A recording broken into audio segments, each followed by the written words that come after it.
My name is Enio Maes, Ambassador of Côte d'Ivoire to Ethiopia, and also permanent representative of the Republic of Côte d'Ivoire to the African Union. And today is my big pleasure to receive the team of Amani Africa, leading by my brother Solomon, to make the presentation on the provisional agenda program of the Peace and Security Council of the month of December. And also, as I said, as a permanent representative of Côte d'Ivoire to African Union, for this month of December, I will be the chair of the Peace and Security Council.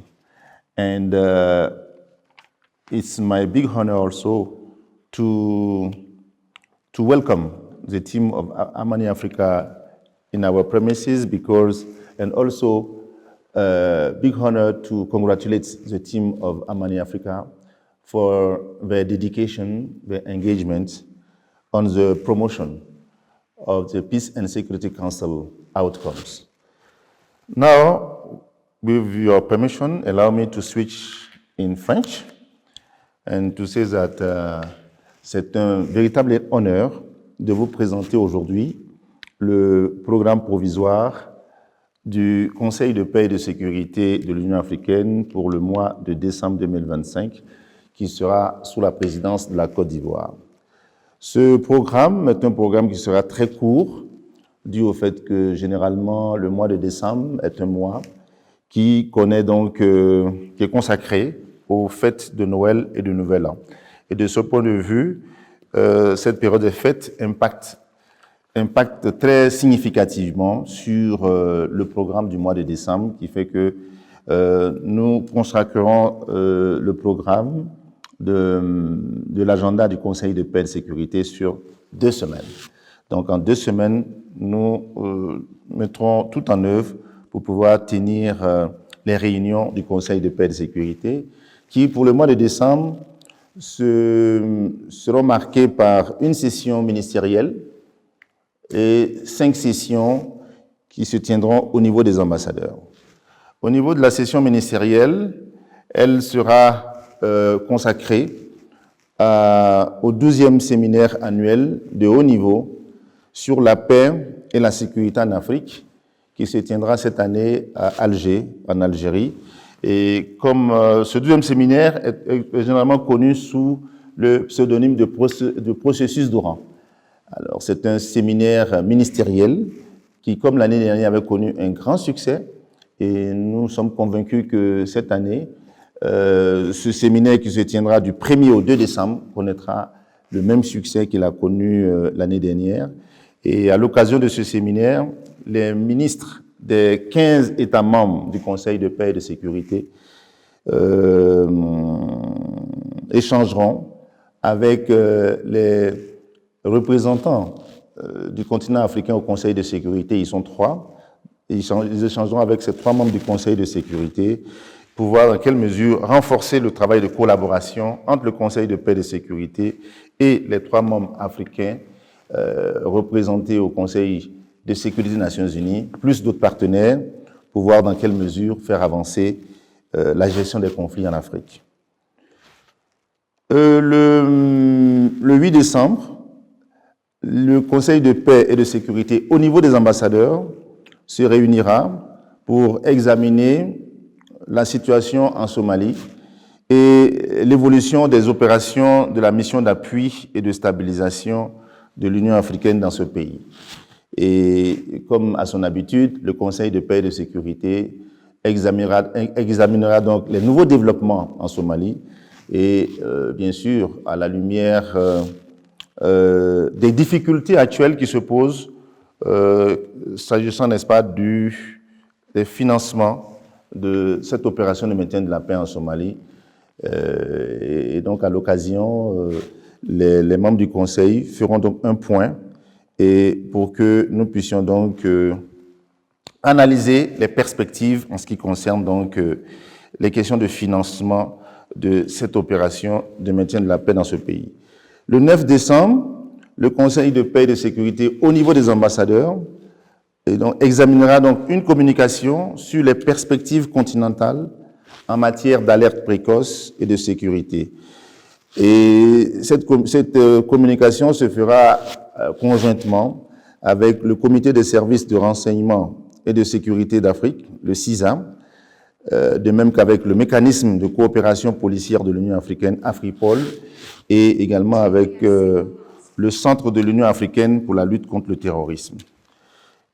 À l'examen de cette communication sur les perspectives continentales, le Conseil examinera le projet de conclusion du 12e séminaire de haut niveau sur la paix et la sécurité en Afrique. Le 11 décembre, le Conseil de paix et de sécurité de l'Union africaine disposera de concertations informelles avec les pays en transition politique en Afrique. Il faut dire que par 2 fois déjà, cette réunion ne s'est pas tenue. Alors, nous ferons tout, en tout cas sous la présidence de la Côte d'Ivoire, nous ferons tout pour que cette réunion puisse se tenir et que nous disposions des concertations informelles, parce qu'il est important que ces concertations se tiennent dans le cadre de l'accompagnement de l'Union africaine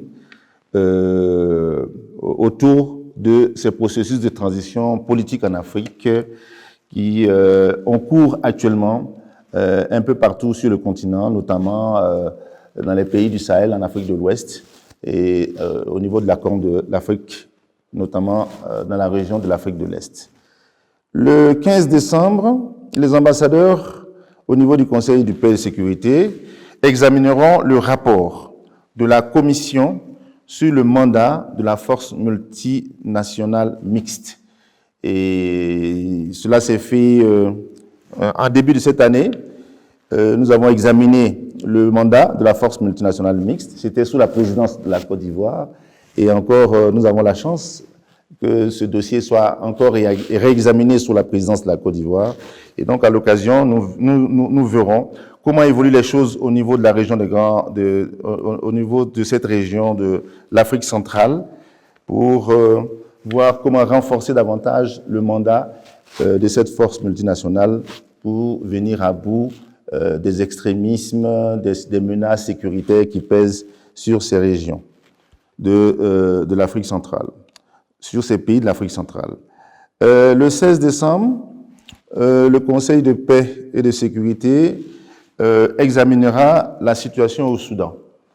Comme vous le savez, le Soudan connaît cette crise majeure et le Conseil de paix a un œil très vigilant sur cette crise. Et le 16 décembre, nous consacrerons cette journée pour voir où nous en sommes, faire le point de la situation au Soudan et voir quelles perspectives dégager pour accélérer la gestion de la crise au Soudan. Et puis, donc le 16 décembre, le Conseil, de façon officielle, mettra fin à ses travaux. Mais je voudrais relever que, au regard de la situation politique en Afrique, il pourrait arriver que nous ayons des situations d'urgence qui se posent et éventuellement, s'il y a une situation d'urgence, le Conseil de paix et de sécurité de l'Union africaine pourra se réunir à tout moment jusqu'à la fin du mois de décembre. Et également, il faut dire qu'on avait 2 missions de terrain qui étaient prévues. Et ces missions de terrain sont toujours là. Et si éventuellement il y a une possibilité pour que nous puissions tenir ces missions de terrain au Soudan et notamment dans le bassin du Golfe de Guinée, alors nous pourrons le faire en fonction, n'est-ce pas, des disponibilités. Alors, comme je disais tout à l'heure, le 16 décembre, de façon officielle, le programme du Conseil de paix et de sécurité pour le mois de décembre prendra fin. Et puis, nous serons donc, faut dire que nous serons à cette période-là au moment des fêtes. Alors, je voudrais profiter de l'occasion que Amani Africa m'offre pour déjà, de façon anticipée, présenter mes vœux de Nouvel An et mes vœux avant le Nouvel An, mes vœux de Joyeux Noël, donc mes vœux de Joyeux Noël et de Nouvel An à tous les membres du Conseil de paix et de sécurité de l'Union africaine, aux commissaires chargés de la paix et de la sécurité, notamment le commissaire Bankoulé, à tout le secrétariat du Conseil de paix et de sécurité, leur souhaiter de joyeuses fêtes pour que la reprise soit belle. Alors, sur ce, je voudrais remercier l'équipe de Amani Africa pour s'être déplacée dans nos bureaux et pour que je puisse leur présenter le programme du mois de décembre 2025 du Conseil de paix et de sécurité de l'Union africaine. Sur ce, je vous remercie.